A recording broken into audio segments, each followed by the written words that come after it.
సాధారణంగా మనుషులు స్టైల్ కోసం పచ్చబొట్లు వేయించుకోవటం చూస్తుంటాం. కానీ నిర్మల్ జిల్లాలోని కోతులు మాత్రం నుదుటిపై త్రిశూలం ఆకారంలో పచ్చబొట్లతో కనిపిస్తున్నాయి. అటవీశాఖ ఆధ్వర్యంలో జరుగుతున్న ఈ వినూత్న ప్రక్రియ ఇప్పుడు అందరినీ ఆశ్చర్యానికి గురిచేస్తోంది. జనావాసాల్లో కోతుల బెడదని తగ్గించడానికి, వాటి సంతతిని నియంత్రించేందుకు ప్రభుత్వం సారంగపూర్ మండలం చించోలి సమీపంలో కోతుల పునరావాసం మరియు పునరుత్పత్తి నిరోధక కేంద్రాన్ని ఏర్పాటు చేసింది. ఇక్కడికి తీసుకొచ్చే వానరాలకు పశువైద్యులు కుటుంబ నియంత్రణ శస్త్రచికిత్సలు నిర్వహిస్తున్నారు. శస్త్రచికిత్స పూర్తయిన కోతులను తిరిగి అడవిలో వదిలేస్తారు.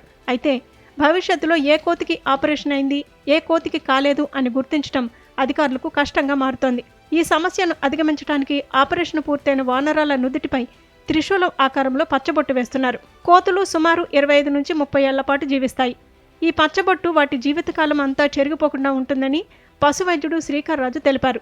ఇప్పటి వరకు సుమారు 1650 వానరాలకు ఈ పద్ధతిలో శస్త్రచికిత్స చేసి పచ్చబొట్లు పొడిచారు. ఈ వినూత్న ప్రయోగం ద్వారా కోతుల సంతతిని శాస్త్రీయంగా నియంత్రించవచ్చని అటవీశాఖ అధికారులు ధీమా వ్యక్తం చేస్తున్నారు.